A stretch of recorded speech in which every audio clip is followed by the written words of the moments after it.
Bulavinaka, my name is Litia and I'm from the beautiful island of Laos and I love listening to Today FM. Today FM rock. My name is Casey, I'm from Tabua. We love Today FM in Tabua. Today FM rocks. My name is Selina, I'm from Tavenga Vengamba. I love listening to Today FM. Today FM rocks. Pula, my name is Carlo. I love listening to the music in Today FM, in Malak Island. Today FM rock. Today's hit music on Today FM. In the news tonight, Fiji signs loan agreement for infrastructure development. Heavy rain alert in force for Fiji. And hundreds pause to mark Remembrance Day. From the studios of FBC Suva, Amrita Sagar. Suva's water and wastewater infrastructure will receive over $830 million upgrade following an investment deal that was signed in Bonn, Germany yesterday. The deal was signed between the government and the European Investment Bank, the Asian Development Bank and the Green Climate Fund. Ritika Pratap reports. The Fiji Water and Waste Management Investment Project will benefit more than 220,000 people in the Greater Suva area. Friends, any investment in modern infrastructure must acknowledge the reality of climate change. Otherwise, investors' money will be put at risk. We have no choice but to make infrastructure more resilient. And at the same time, we are being given the opportunity to either upgrade or develop new and better energy, water, and transportation systems. Warangi Benimarama says Suva's aging infrastructure, which stretches back to colonial times, collapsed under the weight of growing urban population, heavy rain, and inadequate wastewater management. And fortunately, we were able to find partners to provide us with a solution and the means to better serve the 30% of our population who live in the Greater Suva corridor. The loan signing took place at the margins of COP23. The project will improve water production by 26% and wastewater treatment capacity by 164%. The proposed project concerns high priority investments in water supply and wastewater collection and treatment to provide safe water and sewage services, again in the Greater Suva and Nosori area, to approximately 300,000 Fijians. The project will meet the demand until 2033. It will also improve the efficiency of operations of the Water Authority of Fiji. Ritika Pratap, FBC News. Meanwhile, COP23 President Varenga Bainimarama met with Dr. Peter Barron at the Fiji Pavilion yesterday. Dr. Barron is the former executive director of the International Sugar Organization. The Prime Minister gave Dr. Barron our new $7 note, which features our Olympic gold medalist, as a token of appreciation for his support towards the COP23 presidency. Presiding over this COP is significant as a small land and nation state, but it would have not been possible without the great assistance of the people in Germany. And the Minister responsible for climate change, Ayaz Syed Qayyum, addressed students during the Climate Laws and Governance Day at Bonn University. Syed Qayyum highlighted the various scenarios faced by Fiji and other small island countries due to the effects of climate change. He says Fiji has developed a 5-year national development plan, which is also climate sensitized. The development plan will be launched by Prime Minister in Bonn next week. We have started with the development of this. We're in the process of completing the draft. Of course, we look forward to various inputs from that to ensure a protection-sensitive and sustained approach to relocation. The guidelines were developed through a thorough consultation process, included a range of government agencies and other development partners. A heavy rain warning remains in force for Viti Levu and nearby smaller islands, the Yasawa and Mamanuca group, Kandavu, Western and Southern Vanuatu, Lau and Lomai Viti. A heavy rain alert is now in force for the rest of the country.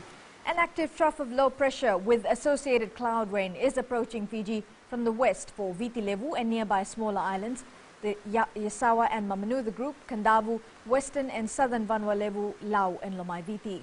Occasional showers and few thunderstorms with isolated heavy falls will be experienced. Showers will increase to rain, becoming frequent and heavy with squally thunderstorms from tomorrow. Now for the rest of Fiji, occasional showers and few thunderstorms are in store. Showers possibly increasing to rain and becoming frequent and heavy with squally thunderstorms from later tomorrow as well. Localized heavy falls may lead to flash flooding in these areas, so do take caution. Fijians who sacrificed their lives during the World War were remembered for their bravery today. Poppy Day, as it's otherwise known, was celebrated in Suva with a dawn service, a march through the capital before laying of wreaths at the War Memorial Site in Nasese. Kelly Vidala was at the service and filed this report.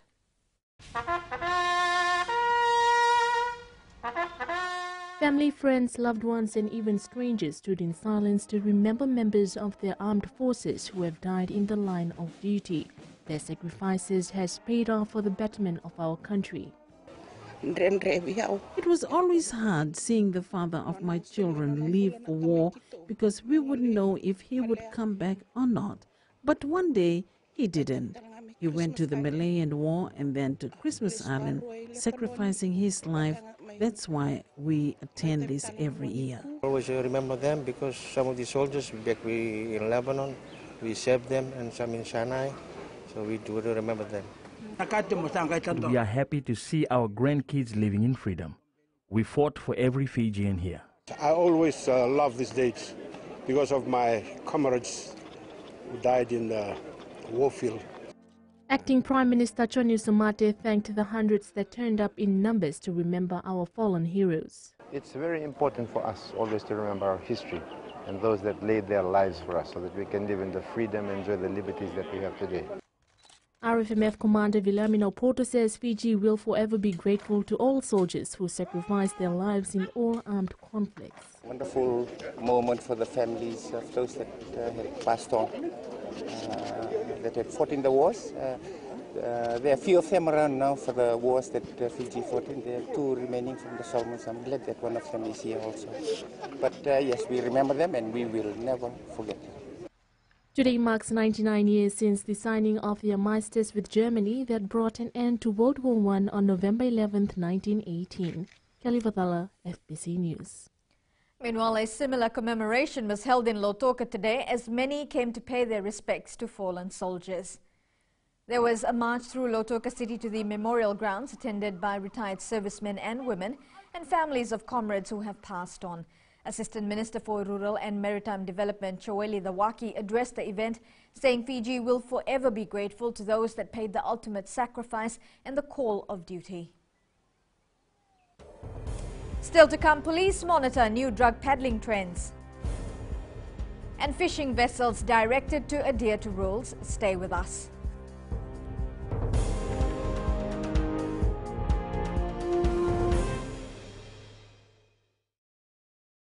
Ranavika, o tikongona tauna singatoka, ando talifaka na wakaronga ng Bull FM, number 2 na serve. Ya dora chubuni kurnambili, ibora ni batukara hambara binaranga, do talitakina na wakaronga ng Bull FM, number 2 na serve. Bula! Bull FM, number 2 na serve.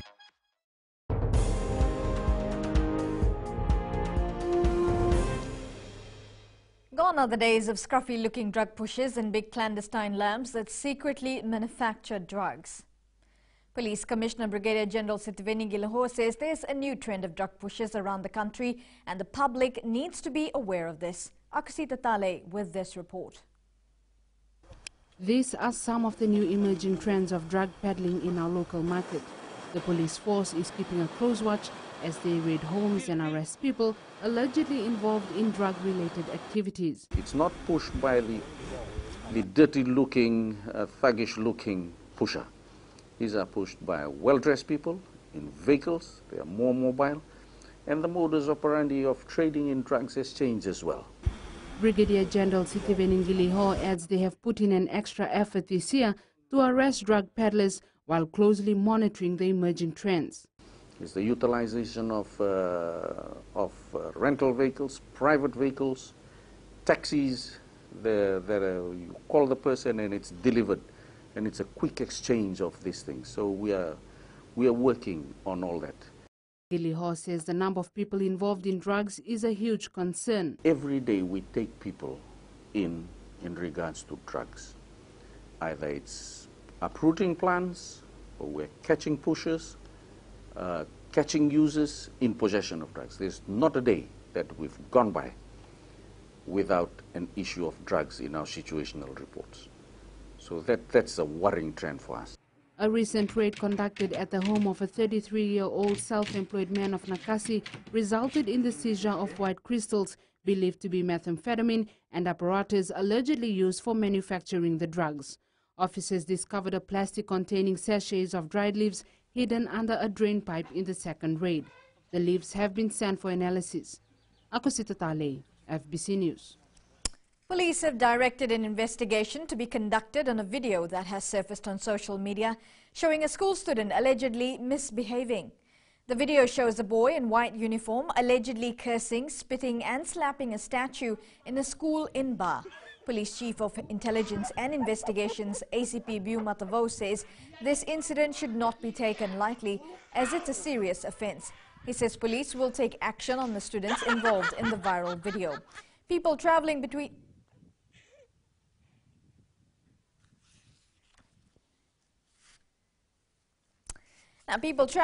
the Suva and Lami corridor are advised that traffic will be reduced to a single lane only under a managed stop-go arrangement in the Tamavua-Iwai Bridge.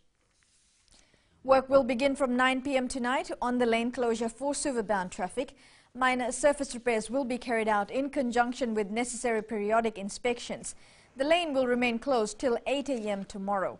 The Tamavua-Iwai Bridge is a key link to the Suva city and the port, and as such, the high level of emphasis is placed to keep the traffic moving with minimal disruption.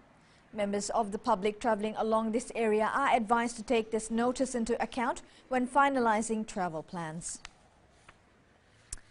U.S. Ambassador to Fiji, Judith Sefkin, says all fishing vessels have to follow strict rules and guidelines while operating in the Pacific waters. Sefkin says tuna is one of the most popular fish in the U.S. market, but vessels must adopt sustainable fishing methods. Savara Tambua reports. The United States of America has a long-standing agreement, the Tuna Treaty, with the Pacific Island countries. Under the treaty, the U.S. fishing companies pay license fees to fish in our waters. Tuna is very, very popular, but it also supports revenue for the Pacific Island countries. They're getting a lot of revenue from the fees that our fishing companies are paying to be able to fish here. So it's really a win-win. And the other good thing is we have very strict rules about the way our fishing companies operate. So they have to. Meanwhile, the Permanent Secretary for Fisheries and Island Nengali had recently informed the Standing Committee on Economic Affairs on what measures have been put in place that prohibits illegal fishing. Our observers report on this, and this is sent in our reports to Foreign Fisheries Agency, then to the Western and Central Pacific Fisheries Commission, that notes down the practices done by such vessels, which is brought to the technical committee, and they dish out, penalties or warnings to these companies. Sefkin says in an effort to protect our oceans, a workshop on ocean certification will be held whereby scientists in the Pacific are trained on how to monitor and measure oceans. Sabera Tambua, FBC News. The Fiji Crop and Livestock Council, in partnership with the UN Food and Agriculture Organization, recently held training sessions for farmers, buyers and exporters. The workshops were held in Suva, Lambasa and Nandi. These were a follow-up to contract farming forums that were held in 2015, which introduced council farmers to new opportunities in commercial agriculture through the contract farming. FCLC was mandated by government in 2010 to support and encourage the commercialization of agricultural farming in Fiji.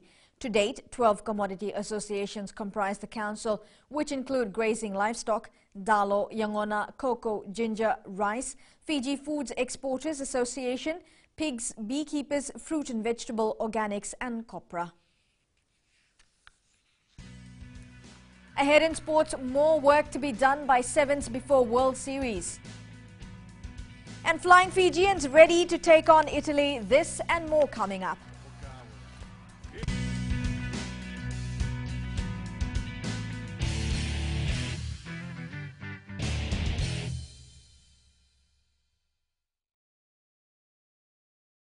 मैं Premila वायरुकू recce recce से सुबह मेरी आँख खुलती है तो मैं मिर्ची एफएम सुनती हूँ।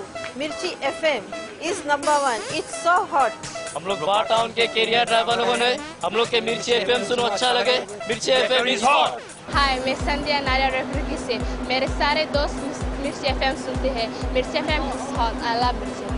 हमें स्पिन टकता हुआ कि मिर्ची एफएम में सबसे अच्छा गाना बजे मिर्ची FM it's hot.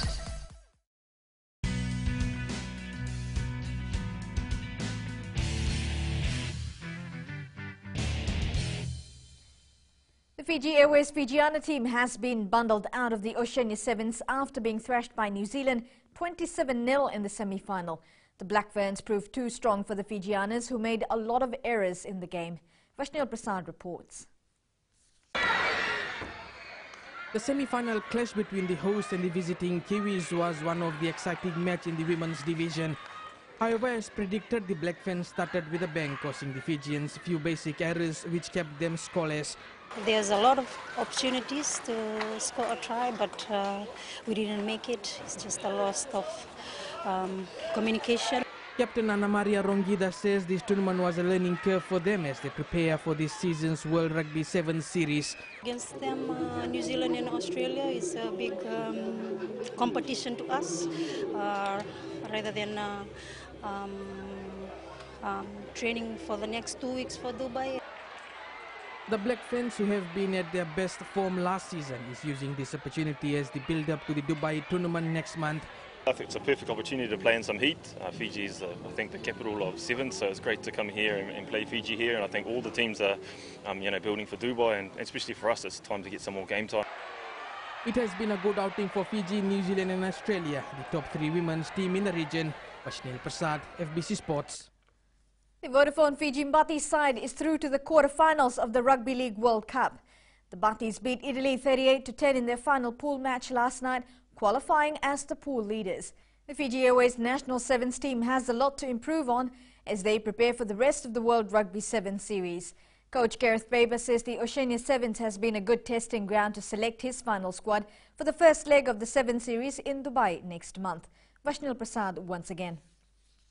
More effort is needed to be put in by our national sevens team if they are to claim this year's World Rugby Sevens series. Fiji started off slow during the pool matches yesterday, however picked up the momentum today, thrashing the Cooks 57-0 in the quarterfinals today. Certainly we do as a Fijian team is that when we come to competitions like this that they match as close as we can to the HSBC series. I've long said that in Fiji there's great sevens played in Fiji, but it's very different from the sevens that we see played in Fiji to the ones you play on international setup. National coach Gareth Baber says this has given him more options to choose his best sevens wizards. That's the jump that I want some of these players to make. Seen some of our young players doing it this weekend, and they'll get opportunities in the future. Captain Jerry Tuwai says the new players are also getting the feel of the atmosphere that will be experienced in the international tournaments. We tried a different set of teams in the pool game. So today we are focusing on one team now and bringing on the new boys so that we can gel really well with the boys. As the Oceania Sevens wraps up this evening, the national team has another task at hand to prepare for the Dubai Sevens series. Vaishnav Prasad, FBC Sports. The Fiji Airways Flying Fijians forwards will play a vital role against Italy in its first autumn test match tomorrow. It's been an emotional reunion for rugby's Laulala brothers ahead of All Blacks' big test against France tomorrow. A young Kersey Laulala debuted on a corresponding tour 13 years ago, while his younger brother Nepo now looks set for his turn. Paul Gallen has extended his professional boxing record to 8-0 following a unanimous decision victory over Puna Rasaumbale. The Shark skipper won a 6-round decision over the Fijian fighter who was making his professional debut. Rasaumbale was willing throughout and landed several times, but Gallen's sharper jab and superior conditioning got the job done at Cronulla Leagues Club.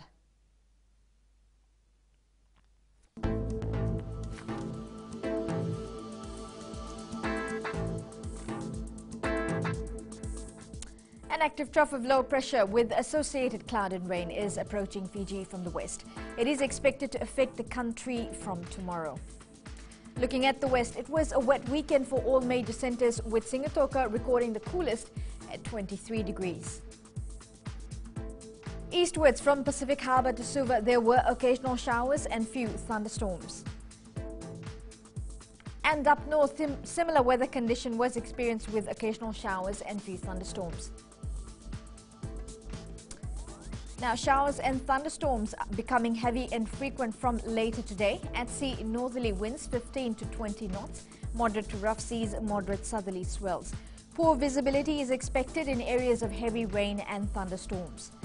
For the tides, the next high tide is at 1:56 a.m. with low tide at 8:23 a.m. Sunrise is at 6:22. The outlook for tomorrow: occasional showers and few thunderstorms with isolated heavy falls are expected. Showers are expected to increase to rain and become frequent and heavy with squally thunderstorms from early tomorrow morning. As for the further outlook onto Monday, occasional showers and few scully thunderstorms will continue. Recapping the main stories. Fiji signs loan agreement for infrastructure development. Heavy rain alert in force for Fiji. And hundreds pause to mark Remembrance Day.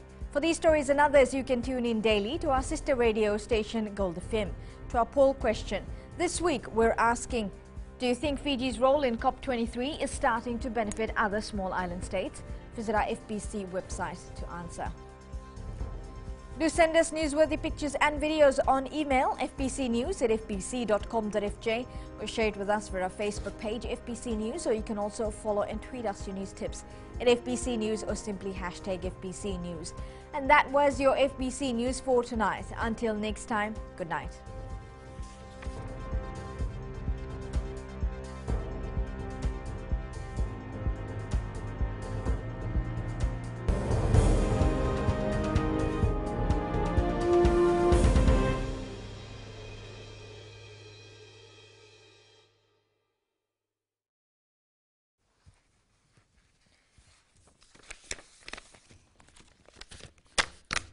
मैं Premila वायरुकू recce recce से सुबह मेरी आँख खुलती है तो मैं मिर्ची एफएम सुनती हूँ। मिर्ची FM is number 1। It's so hot. हम लोग बार टाउन के कैरियर ड्राइवर लोगों ने हम लोग के मिर्ची एफएम सुनो अच्छा लगे। मिर्ची एफएम इज हॉट। हाय, मैं संध्या नारियल रेफ्रिकी से मेरे सारे दोस्त मिर्ची एफएम सुनते हैं। मिर्ची FM is hot. I love मिर्ची एफएम। हमें स्प्रिंग टोटो ताबुआ के मिर्ची एफएम में सबसे अच्छा गाना बजे। Mirchi FM, it's hot.